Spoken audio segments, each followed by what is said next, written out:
Yeah, I keep the conversation intimate. We had a very lengthy conversation. He came to me and just, wanted to talk. And I'm always there, as said earlier, of giving my perspective on what I see and how I've gone about things. And ultimately, it takes a great deal of patience and hard work and a sense of resilience. You got to want it. You got to want it. And so I'm supporting him from where I am and wishing him nothing but the best with his opportunities.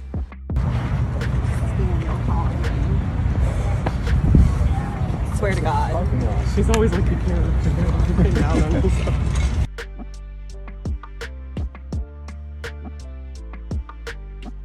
When the noise gets loud and the gossip machine starts spinning out of control, that's when real leaders separate themselves from the crowd. And Jalen Hurts just showed exactly what that looks like, right in the middle of swirling injury rumors and non-stop chatter around Shedeur Sanders, while everyone else was rushing to speculate, guess, and stir the pot. The Eagles' star quarterback chose a completely different lane. Hurts didn't jump on social media to debate injuries. He didn't leak sources say nonsense. He didn't fan the flames. Instead, he stepped in with pure respect and quiet confidence.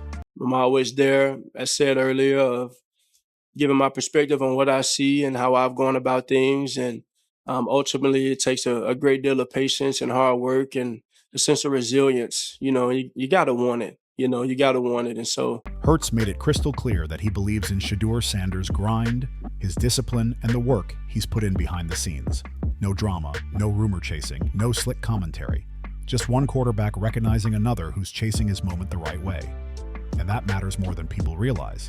This wasn't just a football comment. This was about mentorship, brotherhood, and standing tall when it would have been easier to stay silent. Hurts understood the moment. He understood the pressure. And he understood that sometimes support doesn't need to be loud to be powerful. But Hurts didn't stop there. He went a step deeper and made it clear that Shedeur Sanders didn't stumble into this opportunity by accident. Stefanski did is actually par for the course. I know a lot of fans don't want to hear it. I know a lot of fans don't know about it, but I'm going to take y'all inside this locker room. He earned it. Every rep, every film session, every hit taken when the lights weren't bright. Hurts praised Shedeur's dedication and reminded everyone that opportunities like this aren't handed out just because of a last name. They're fought for, earned, and defended every single day. You got to want it. And so I'm supporting him from where I am and wishing him nothing but the best with his opportunity. Then came the part that made everyone lean in a little closer. Without directly calling anyone out, Hurts hinted that the Cleveland Browns might not be rushing to unleash Shedeur Sanders just yet. He suggested that the recent surge in hype, attention... Say it this way. Prove to me you can't do it. Prove to me you can't do it. And so far, he has not done that. ...and momentum around Shedeur could be making certain people inside the building uncomfortable. Not an accusation, not a headline grab. Just a carefully delivered message that spoke volumes. The pauses told the story. The subtle smirk told the story. The look in his eyes said even more. It felt like someone who knows more than he's allowed to say. And that alone raised eyebrows across the league. It suggested private conversations, quiet warnings, real talk happening far away from microphones and cameras. One thing was undeniable. Jalen Hurts is firmly in Shedeur Sanders' corner.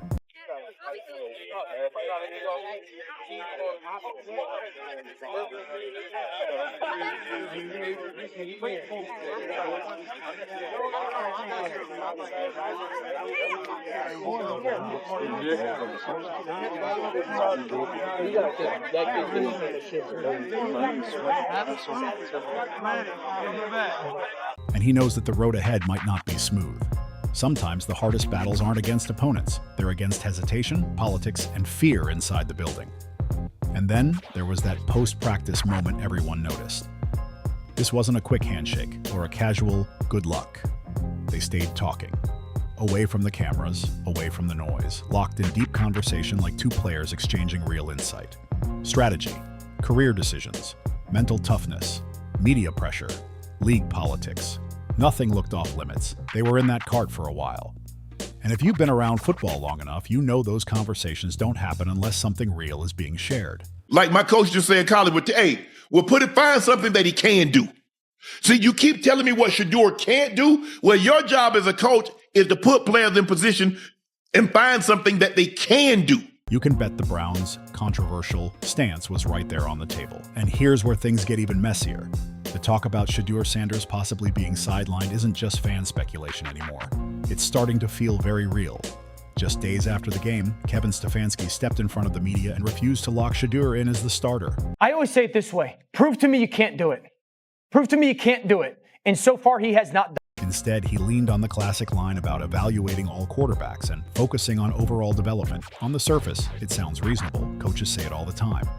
But context matters. Despite Shedeur's full preseason body of work, he was still sitting fourth on the depth chart. Even more confusing, both Dillon and Pickett were dealing with injuries, yet Shedeur somehow remained behind them. That single detail flipped the entire conversation. Fans noticed, analysts noticed, players noticed. And suddenly what looked like competition started to feel like something else entirely. This wasn't just about reps anymore. It felt calculated, intentional. If it's a right guard, you can play for that. When it's a quarterback, you kind of need that muscle to throw. So unfortunately, going to put him down for a little bit here. We'll treat it day to day and see how he responds. But want to be smart because he's a thrower, so you can't put. Like momentum was being slowed before it could get too loud to control. Whatever is happening behind closed doors in Cleveland, it's starting to feel less like coincidence and more like strategy. And just when it seemed like clarity was impossible to find, another report dropped claiming Stefanski has no intention of playing Shedeur Sanders in the second preseason game. That was so fun. It was so fun doing that. All right, last one. Your family's watching at home. Your dad's going nuts on social media. What do you say to him?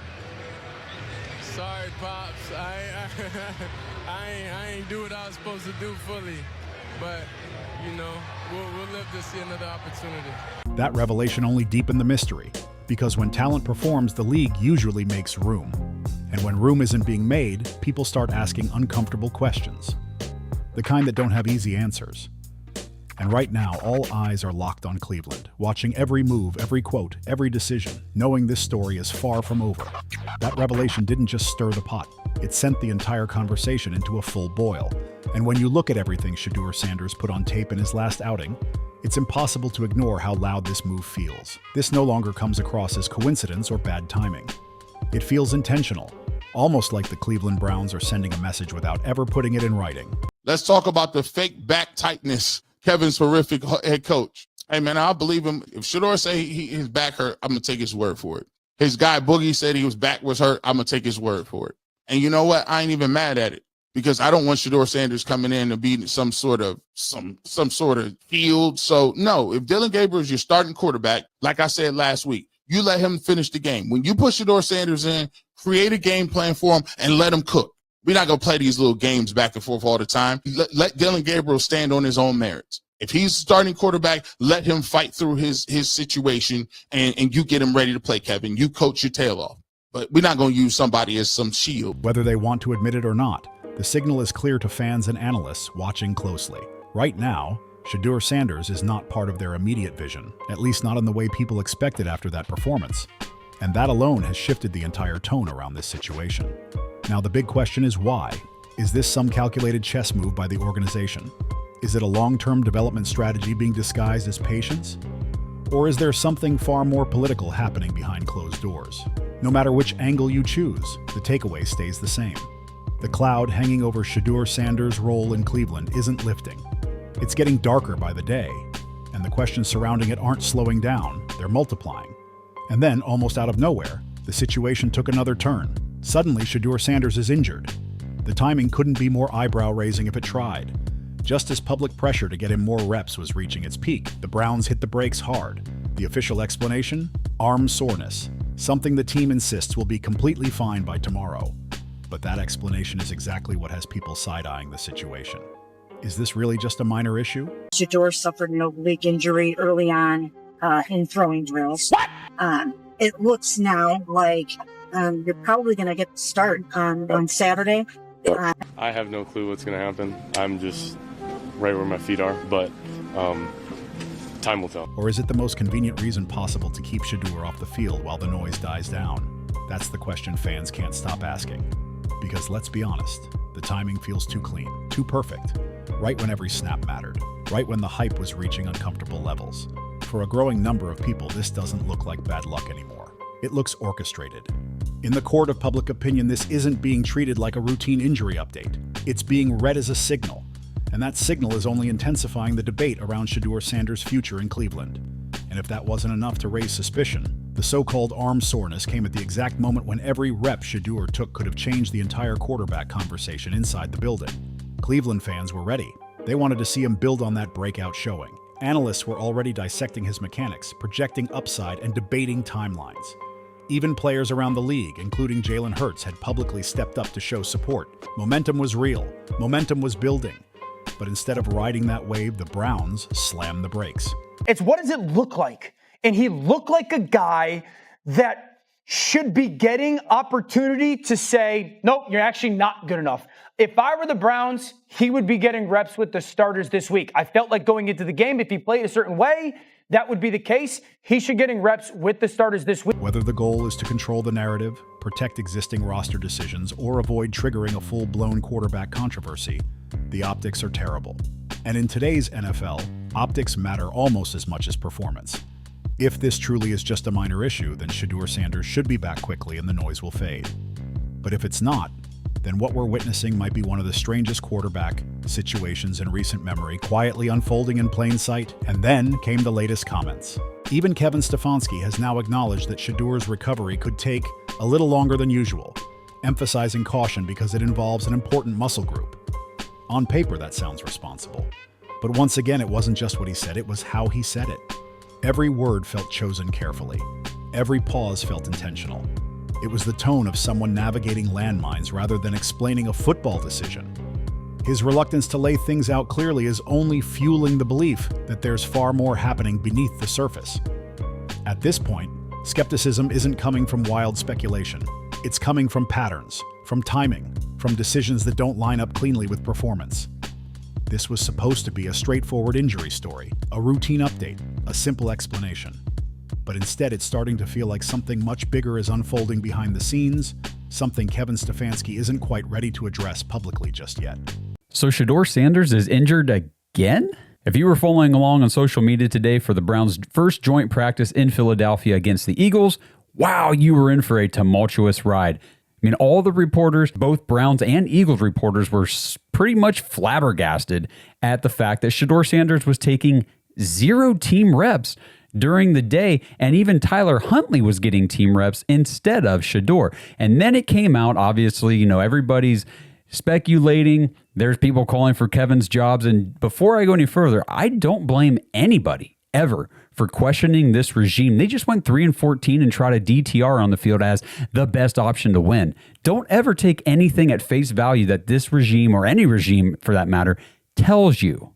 It's never a bad thing to ask questions. But in the end, it turns out that Shedeur reported discomfort in his oblique area earlier in practice after throwing and was held out as a precaution for the rest of practice. So now Shedeur Sanders out with an oblique injury after he missed a practice, a couple weeks ago with arm soreness. So whatever's going on here, the big thing to take note is that the Browns started this quarterback competition with 4 guys, and none of them, save for the old Iron Man 40-year-old Joe Flacco, seemed to be able to stay healthy. And Mary Kay Cabot was the first to report that the injury for Shedeur might just hold him out of Saturday's preseason game against the Eagles. Because when situations are truly simple, they don't come wrapped in this much hesitation, silence, and carefully chosen language. And that's exactly why eyebrows across the league are raised right now. Just days ago, Dan Orlovsky didn't mince words. He went straight at Stefanski, calling him out for keeping Shedeur Sanders on the sidelines and limiting his reps when the spotlight was brightest. Orlovsky was direct. He was firm, and he demanded answers. Why isn't Sanders being given a real chance to prove himself? Why is momentum being slowed instead of tested? Orlovsky made one thing crystal clear. If Stefanski truly believes Shedeur Sanders hasn't earned those snaps, then he owes everyone a real explanation backed by film, facts, and football logic. And that's where the problem starts for Cleveland. Because the tape doesn't support the hesitation. Shedeur Sanders' preseason performance has already spoken loudly. Poise under pressure, clean decision-making, pinpoint accuracy, command of the offense. For Orlovsky and many others watching closely, there's nothing left to wait and see anymore. Sanders has already shown he's ready for the moment, and at this stage, the only thing missing is opportunity. That's what makes this situation so uncomfortable. The Browns aren't dealing with a raw prospect who looks overwhelmed. They're dealing with a quarterback who's already proven he can operate under pressure, lead grown men, and deliver when the lights are on. And yet the reps haven't followed the performance. That disconnect is exactly why this story has exploded. What started as mild curiosity has now turned into one of the most talked about controversies of the entire NFL preseason. From Jalen Hurts publicly showing support to Stefanski's cautious, carefully worded updates to Orlovsky's outright criticism, it's clear this isn't just football chatter anymore. This is about trust, this is about opportunity, and this is about transparency. Sanders' preseason showing didn't just flash potential, it showed readiness, talent, leadership, composure, the traits teams spend years searching for. Yet the actions coming out of Cleveland continue to suggest hesitation, maybe even resistance, the sudden arm soreness, the puzzling depth chart placement, and now the suggestion that recovery could take longer than expected. When you line all of it up, it paints a picture that feels far less like coincidence and far more like control of the narrative. If this were just about health, the messaging would be simple. If this were just about patience, the explanation would be consistent. But instead, every update seems to raise more questions than answers.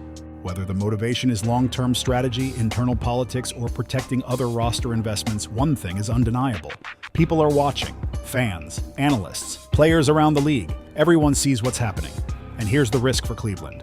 If this truly is just an injury, then Shedeur Sanders will get his opportunity soon enough and the noise will die down naturally. But if it's not, the Browns are flirting with something much bigger than a quarterback decision. They're risking a shift in the conversation, one that moves away from football and toward organizational integrity, transparency, and trust.